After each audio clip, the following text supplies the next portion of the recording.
The early 1990s were a strange time for the American performance car.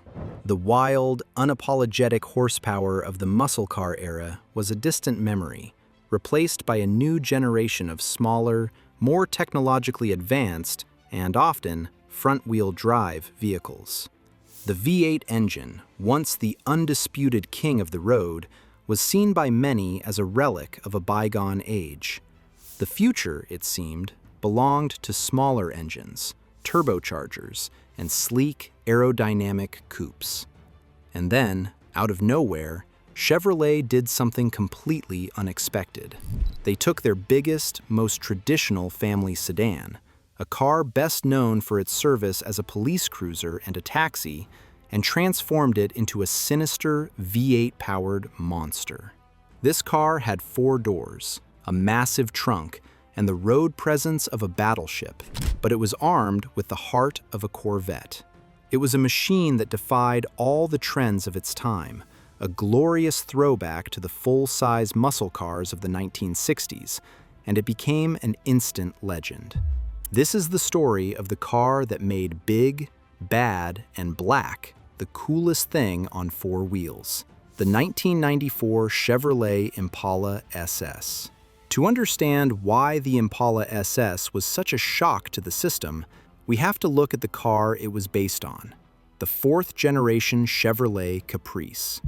Introduced in 1991, the new Caprice featured a large, rounded, aerodynamic design that quickly earned it nicknames like the Whale or the Bathtub. While it was a comfortable, reliable, full-size, rear-wheel drive sedan, it was anything but sporty. Its primary customers were police departments, taxi fleets, and older, more traditional buyers. The standard engine was a sluggish V8 that barely produced 170 horsepower. It was the definition of an uncool car. But a few creative minds within General Motors saw potential. In 1992, at the SEMA Auto Show, a GM design team led by a man named John Moss unveiled a concept car called the Caprice SS. They took a black Caprice 9C1 police package sedan, lowered its suspension, fitted it with stylish 17-inch aluminum wheels, and most importantly, dropped in a high-performance V8 engine. The public and the automotive press went absolutely wild. They were captivated by the idea of a menacing, high-performance, full-size American sedan. The response was so overwhelmingly positive that Chevrolet knew they had to build it. The production version arrived in 1994, bearing the resurrected and legendary Impala SS nameplate. The formula was simple but devastatingly effective. Chevrolet started with the Caprice 9C1, the heavy-duty police package version of the car. This was crucial, as the 9C1 already came with a host of performance-oriented upgrades, including a stronger frame, larger 4-wheel disc brakes, a performance-tuned suspension with stiffer springs and shocks, and a heavy-duty cooling system. It was a car already built to withstand high-speed pursuits, making it the perfect foundation for a performance sedan. But the real magic, the element that elevated the Impala SS from a mere appearance package to a true performance machine, was what lay under the hood. Chevrolet installed the 5.7-liter LT1 V8 engine. This was not the lazy, low-power V8 from the standard Caprice.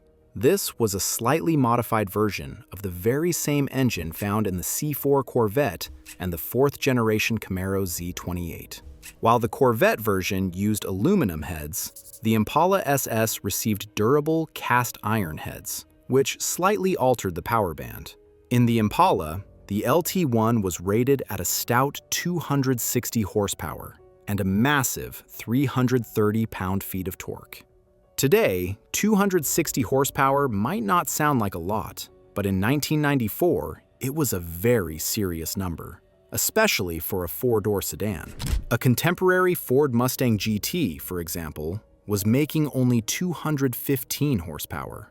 The Impala SS had the muscle to back up its menacing looks. All that power was sent to the rear wheels through a smooth but firm 4L60E 4-speed automatic transmission, and a standard limited-slip differential. There was no manual transmission offered, but the automatic was well suited to the car's character as a high-speed cruiser. The visual transformation was just as important as the mechanical one. For its debut year in 1994, the Impala SS was available in only one color, a deep, intimidating black. The car was stripped of the chrome trim found on the standard Caprice, giving it a clean, monochromatic look. A subtle spoiler was added to the trunk lid, and the iconic leaping Impala logo was placed on the rear roof pillar. The finishing touch was a set of beautiful 17-inch 5-spoke brushed aluminum wheels, wrapped in wide, aggressive performance tires. The car was lowered, giving it a perfect hunkered-down stance. It looked mean, it looked powerful, and it looked like nothing else on the road. The performance was staggering for a car of its size. Despite weighing nearly 4,200 pounds, the Impala SS could launch from 0 to 60 miles per hour in about 6.5 seconds. It could run the quarter mile in the low 15-second range, right on the heels of its lighter, sportier cousin, the Camaro Z28. Its top speed was electronically limited to a very respectable 142 miles per hour. But the Impala SS wasn't just a straight-line brawler. Thanks to its police package suspension, wide tires, and quick ratio steering, it handled remarkably well for such a large vehicle. It was stable, predictable, and could be driven with a surprising amount of confidence on winding roads. This is where the comparison to the Corvette comes in. While a Corvette of the same year was undeniably faster in every performance metric, the Impala SS offered a unique proposition. It delivered a huge portion of that V8 rear-wheel drive thrill, but in a practical 4-door package. It was a car you could use to take the family out for dinner, and then, on the way home, surprise a sports car owner at a stoplight. It was this dual personality, this blend of practicality and performance, that made it so appealing. It was a sleeper in the truest sense of the word. It outran expectations and proved that a big American sedan could still be incredibly cool. The Impala SS quickly became a cultural phenomenon. It was an instant hit with a diverse range of buyers, from middle-aged professionals who remembered the muscle cars of their youth, to a younger generation who were drawn to its intimidating presence. It became a star in hip-hop culture, featured in countless music videos and lyrics, solidifying its status as a symbol of power and style. Production ran for just 3 short years, from 1994 to 1996. In 1995, Chevrolet added 2 more colors, dark cherry metallic and dark gray green, to the lineup. The 1996 model year saw the most significant change, with the shifter being moved from the steering column to a proper center console, a change many enthusiasts had been asking for. However, the end was already near. General Motors had made the decision to cease production of its traditional body-on-frame rear-wheel drive cars to free up assembly plant capacity for more profitable SUVs. In December of 1996, the last Impala SS, a black 1996 model, rolled off the assembly line in Arlington, Texas, marking the end of an era. Over its 3-year production run, just under 70,000 Impala SS models were built. While that number doesn't make it exceedingly rare, finding a clean, low-mileage, unmodified example today is becoming increasingly difficult.